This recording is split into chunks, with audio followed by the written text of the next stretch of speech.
चलिए आज की इस विस्तृत चर्चा की शुरुआत ना एक बहुत ही खास तस्वीर से करते हैं। साल 2024, रांची टेस्ट का मैदान। इंग्लैंड ने बोर्ड पर 353 रनों का एक विशाल स्कोर टांग दिया है और जवाब में अगर देखें तो भारतीय टीम की हालत मतलब बहुत ही खराब है। 177 रन पर 7 अहम विकेट गिर चुके हैं। जी बिल्कुल, टॉप ऑर्डर तो पवेलियन लौट ही चुका था। हाँ, और क्रीज पर कौन खड़ा है? एक 23 साल का लड़का, और ये उसका सिर्फ दूसरा टेस्ट मैच है। साथ में कोई दिग्गज बल्लेबाज भी नहीं है, बल्कि पुछल्ले बल्लेबाज हैं। देखिए, अंतर्राष्ट्रीय टेस्ट क्रिकेट का दबाव वैसे ही किसी को भी तोड़ने के लिए काफी होता है, और ये तो मतलब एकदम प्रेशर कुकर वाली स्थिति थी। बिल्कुल, लेकिन यार उस युवा चेहरे पर ना कोई घबराहट नहीं थी, कोई जल्दबाजी नहीं थी, सिर्फ एक अजीब सी हैरान कर देने वाली शांति थी। वो क्रीज पर ऐसे खड़ा था जैसे उसे किसी बात का कोई डर ही ना हो। और भी शांति के साथ खेलते हुए उसने न सिर्फ पारी को संभाला, बल्कि टीम को एक ऐतिहासिक जीत की तरफ मोड़ दिया। और उस लड़के का नाम है ध्रुव जुरेल। सही बात है। रांची टेस्ट की वो पारी सिर्फ रनों के बारे में बिल्कुल नहीं थी, वो उस परिपक्वता का प्रदर्शन था जो मतलब आमतौर पर किसी खिलाड़ी में 10 साल के करियर के बाद आती है। हाँ, और यही बात सबसे ज्यादा सोचने पर मजबूर करती है कि आखिर एक 23 साल के लड़के में अपने दूसरे ही मैच में इतनी गजब की मानसिक शांति आती कहां से है। और आज की हमारी इस चर्चा का फोकस भी यही है। बिल्कुल। कई आर्टिकल्स, साक्षात्कारों और प्रोफाइल्स को खंगालने के बाद जो तस्वीर उभर कर सामने आई है ना, वो सिर्फ क्रिकेट के मैदान तक सीमित नहीं है। ये समझने के बारे में है कि कैसे कोई इंसान भारी दबाव में टूटता नहीं बल्कि और निखर जाता है। और अगर हम इसकी गहराई में जाएं तो पता चलता है कि जीवन ने उनकी परीक्षा मैदान से बहुत पहले शुरू कर दी थी। मैं कहूंगी कि इस शांति की नींव असल में एक बहुत ही दर्दनाक शुरुआत में छिपी है। दर्दनाक शुरुआत मतलब? स्थिति को संभालने के लिए बकायदा प्लास्टिक सर्जरी तक का सहारा लेना पड़ा था।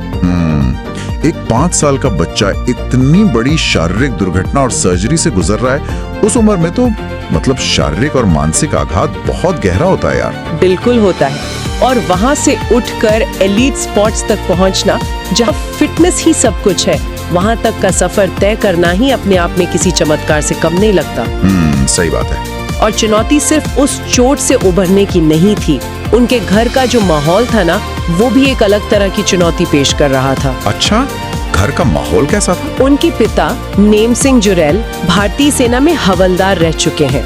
वो 1999 के कारगिल युद्ध के दिग्गज हैं। ओहो, कारगिल के दिग्गज? जी। अब देखिए, एक फौजी जिसने युद्ध देखा हो, उसका जीवन को देखने का नजरिया बहुत अलग होता है। वहाँ अनुशासन और सुरक्षा सबसे ऊपर होते हैं। उनके पिता का एकदम स्पष्ट विजन था कि बेटे को एनडीए की परीक्षा देनी चाहिए और सेना में जाकर देश की सेवा करनी चाहिए। ये समझना मुश्किल नहीं है। एक पिता जिसने असल जिंदगी की जंग लड़ी है, उसके लिए क्रिकेट जैसे खेल में करियर बनाना, जहां इतनी अनिश्चितता है और सफलता की कोई गारंटी भी नहीं है, वो तो एक बहुत ही रिस्की सौदा लग रहा होगा। बिल्कुल सही कहा आपने। सेना एक सुरक्षित, सम्मानजनक और अनुशासित रास्ता है। खेल में तो एक चोट आपका पूरा करियर ही खत्म कर सकती है ना, इसलिए पिता की तरफ से क्रिकेट खेलने की सख्त मनाही थी। और यहीं से कहानी में एक बहुत दिलचस्प मोड़ आता है। ये कुछ वैसा ही है जैसे हम सुपर हीरो फिल्मों में देखते हैं ना, कि हीरो को शुरुआत में अपनी असल पहचान और अपनी शक्तियों को अपने ही परिवार से छुपाना पड़ता है। हाँ, बिल्कुल वैसी ही ओरिजिन स्टोरी है ये। ध्रुव ने भी क्रिकेट खेलना नहीं छोड़ा, बस उसे अंडरग्राउंड कर दिया। अंडरग्राउंड मतलब छुपकर? हाँ, वो स्कूल के टूर्नामेंट्स खेलते, अभ्यास करते, लेकिन घर पे इस बात की भनक तक नहीं लगने देते थे। यार ये जो कमाल है, लेकिन इसका असर क्या हुआ होगा उनके दिमाग पर? देखिए, यहाँ सबसे आकर्षक बात यह है कि इस छुपे हुए खेल ने अनजाने में उनकी मानसिक बनावट पर बहुत गहरा असर डाला। जब कोई बच्चा अपनी ही घर में अपने सबसे सख्त पिता से कुछ छुपा कर रहा होता है, तो वो हर समय एक हाई अलर्ट मोड में रहता है। पकड़े जाने का डर। बिल्कुल, पकड़े जाने का डर उसे अति सतर्क बना देता है। ये पॉइंट बहुत दिलचस्प है। मतलब वो सिर्फ क्रिकेट नहीं खेल रहे थे, बल्कि अपने दिमाग को हर पल एक दबाव की स्थिति को संभालने के लिए ट्रेन कर रहे थे, है ना? सही मायने में एक फौजी परिवार के कड़े अनुशासन ने ही, जो उन्हें क्रिकेट से दूर रखना चाहता था, उनके अंदर एक हार न मानने वाले फाइटर को जन्म दे दिया। अगर आप चुपके से कोई काम कर रहे हैं तो आप उसे सिर्फ टाइम पास के लिए नहीं करते, आपके अंदर एक जिद आ जाती है कि मुझे इसे साबित करना है। लेकिन यार पिता एक ना एक दिन तो सच जानने ही वाले थे ना। हाँ, और वो राज खुला भी बड़े दिलचस्प तरीके से, लोकल अखबार के जरिए। अच्छा, अखबार में क्या था? पिता अखबार पढ़ रहे थे और उन्होंने देखा कि उन्हीं के बेटे के नाम वाले किसी लड़के ने रनों का अंबार लगा दिया है। जब घर में पूछताछ हुई तो सारा राज खुल गया। और इसके बाद तो घर में तूफान आ गया होगा। बिल्कुल, सच सामने आने पर भारी विरोध हुआ। बात यहाँ तक आ गई कि अगर खेलना है तो पैसों की जरूरत पड़ेगी। उस समय एक ढंग की क्रिकेट किट करीब 6,000 रुपए की आती थी। 6,000 रुपए, जो कि एक रिटायर्ड फौजी के परिवार के लिए मतलब बहुत बड़ी रकम थी उस वक्त। जी, पिता ने साफ कह दिया था कि इतने पैसे नहीं हैं, खेल छोड़ दो। ये वो पल था जहाँ शायद कोई भी आम बच्चा हार मान लेता। ध्रुव ने खुद को बाथरूम में बंद कर लिया था। बाप रे। लेकिन तभी इस कहानी में उनकी माँ का एक ऐसा बलिदान जुड़ता है जो किसी की भी सोच को बदल के रख दे। हाँ, मैंने भी पढ़ा था इसके बारे में, वो गहने वाली बात ना। जी बिल्कुल, उनकी माँ रजनी जुरेल ने वो किया जो अक्सर भारतीय माताएं करती हैं। उन्होंने अपने बेटे का सपना टूटने नहीं दिया। उस 6,000 रुपए की किट का इंतजाम करने के लिए उन्होंने अपनी एकमात्र सोने की चेन गिरवी रख दी।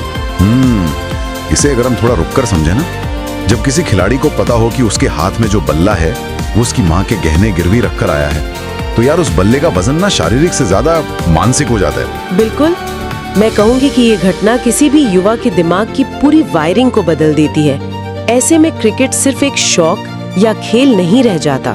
हाँ, वो एक जिम्मेदारी बन जाता है। सही कहा, हर एक गेंद का सामना करना, हर एक रन बनाना उस कर्ज को चुकाने का एक जरिया बन जाता है।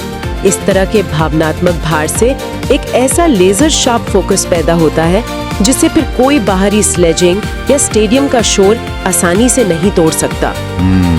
शायद रांची टेस्ट की उस खामोशी का स्रोत यहीं से आता है। जब किसी ने अपनी माँ को अपने लिए इतना बड़ा त्याग करते देखा हो तो मार्कवुड या एंडरसन का स्लेज करना मतलब बहुत छोटी बात लगने लगती है। बिल्कुल, और इस फोकस का नतीजा मैदान पर दिखने भी लगा था।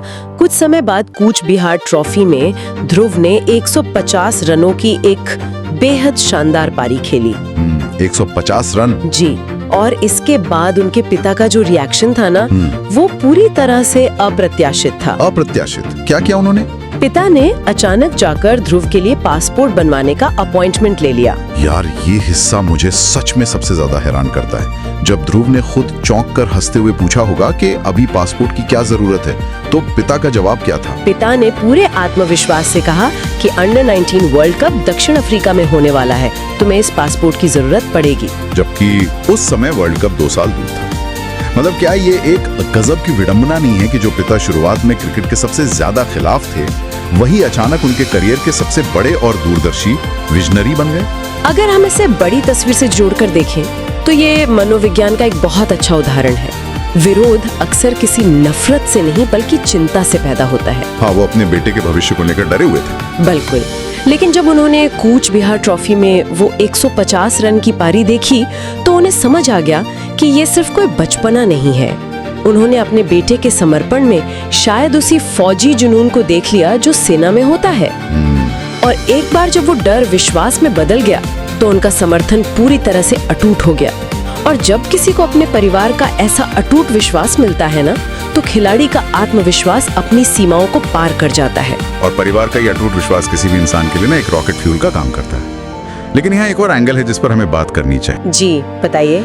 सिर्फ सपने देखने से या पासपोर्ट बनवा लेने से तो रन नहीं बनते ना। अंतर्राष्ट्रीय स्तर पर टिकने के लिए जिस भट्टी में तपकर अपनी तकनीक को निखारना पड़ता है, असली कहानी तो वहां से शुरू होती है। 100%। परिवार के इस विश्वास को ध्रुव ने हल्के में नहीं लिया।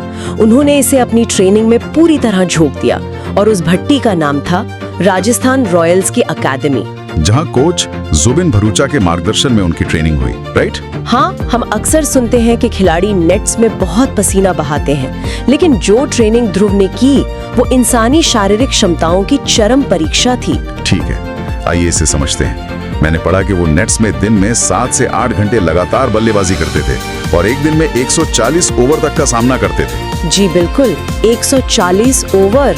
यार 140 ओवर का मतलब है 840 गेंदें। एक आम इंसान ये सोच भी नहीं सकता ये शरीर के साथ क्या करता होगा। बिल्कुल। ये ऐसा है जैसे किसी बेहद कठिन परीक्षा की तैयारी के लिए असली परीक्षा से भी ज्यादा मुश्किल मॉक टेस्ट देना। बिल्कुल सही उपमा दिया आपने।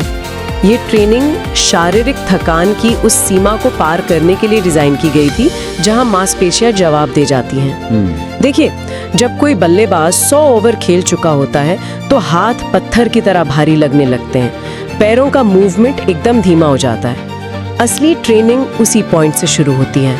जब शरीर थक जाता है तब दिमाग को कैसे फोकस रखना है, ये उसका अभ्यास था। मतलब जब आप नेट्स में 140 ओवर खेलते हैं तो असली मैच का दबाव बिल्कुल मामूली लगने लगता है। बिल्कुल।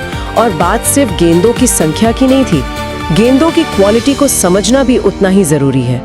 उन्हें सामान्य गेंदों के साथ साथ भारी गेंदें, पानी में भीगी हुई गीली गेंदें और बहुत ज्यादा स्विंग होने वाली गेंदें फेंकी जाती थी। एक मिनट, भारी गेंदें और गीली गेंदों का क्या विज्ञान है? इससे क्या फर्क पड़ता है? देखिए, भारी गेंदें बल्ले से टकराते समय ज्यादा फोर्स पैदा करती हैं।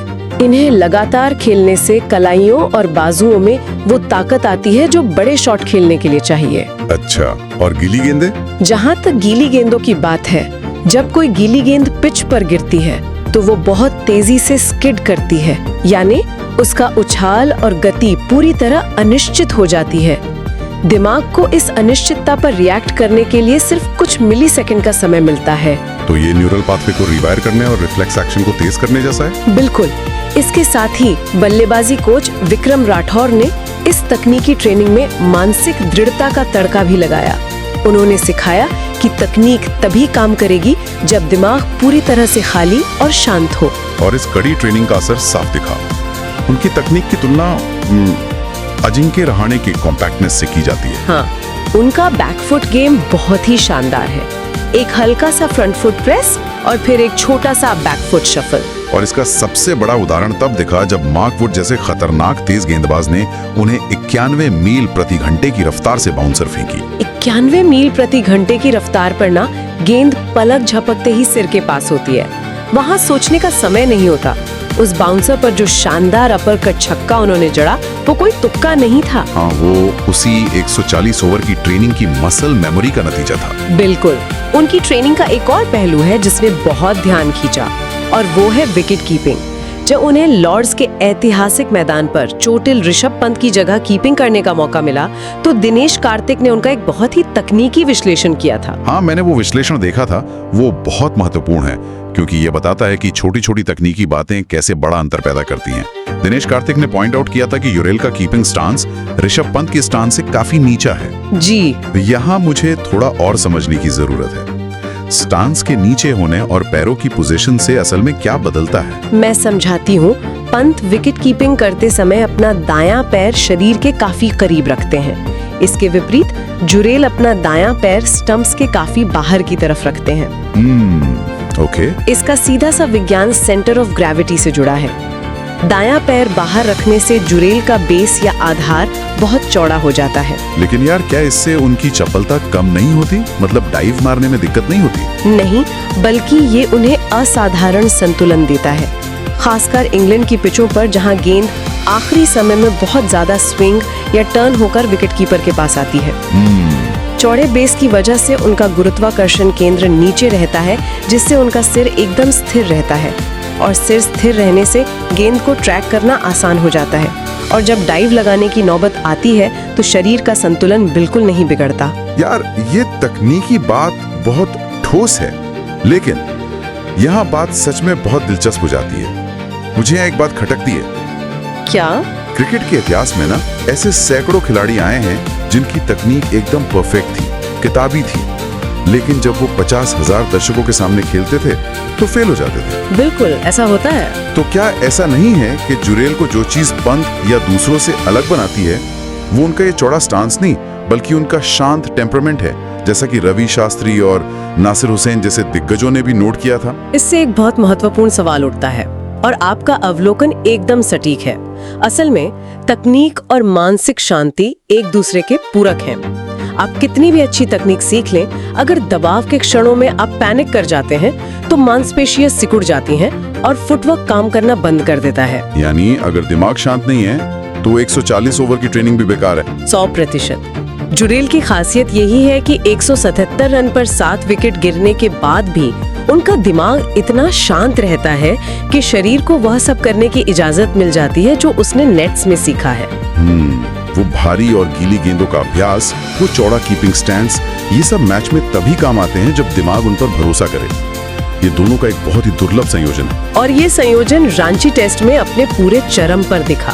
पहली पारी में उन्होंने जो 90 रन बनाए वो किसी शतक से कम नहीं थे। बिल्कुल नहीं। और जब उनका अर्धशतक पूरा हुआ तो उन्होंने बल्ले से कोई आक्रामक जश्न नहीं मनाया। उन्होंने शांति से ड्रेसिंग रूम की तरफ देखकर अपने पिता को एक सैल्यूट किया। वो सैल्यूट एक बहुत ही भावुक कर देने वाला पल था। एक रिटायर्ड फौजी पिता को मैदान से एक फौजी अंदाज में ही सलामी देना, वो इस बात का ऐलान था कि अनुशासन और संघर्ष की जो लड़ाई घर से शुरू हुई थी, आज वो अंतर्राष्ट्रीय मंच पर जीती जा रही है। सच में यार, रोंगटे खड़े कर देने वाला पल था वो। और फिर दूसरी पारी ने दबाव के बीच नाबाद 39 रन बनाकर टीम को 3-1 से सीरीज जिताना। ये सब कुछ एक ऐसे खिलाड़ी के लिए सपनों से लिखा है जिसने छुप कर खेलना शुरू किया था। जी। लेकिन यार, खेल जगत का एक नियम है, जब कोई इस स्तर की परिपक्वता दिखाता है ना, तो उसका असर सिर्फ रिकॉर्ड बुक्स में ही नहीं बल्कि व्यावसायिक दुनिया में भी दिखता है। बिल्कुल। और यहाँ जो आंकड़े सामने आए वो किसी को भी अचरज में डाल सकते हैं। साल 2022 में जब वो एक अज्ञात प्रतिभा थे, राजस्थान रॉयल्स ने उन्हें महज 20 लाख रुपए में अपने साथ जोड़ा था। और फिर 2024 की आईपीएल रिटेंशन में जो हुआ वो एक केस स्टडी है। उनकी सैलरी 14 करोड़ रुपए हो गई। 14 करोड़! अगर इसका गणित निकाला जाए तो ये 6,900% का इंक्रीमेंट है। मतलब क्रेजी। और मैं कहूंगी कि ये आंकड़ा सिर्फ पैसे के बारे में नहीं है। हम जो भी लोग इसे सुन रहे हैं उनके लिए ये बहुत प्रासंगिक है।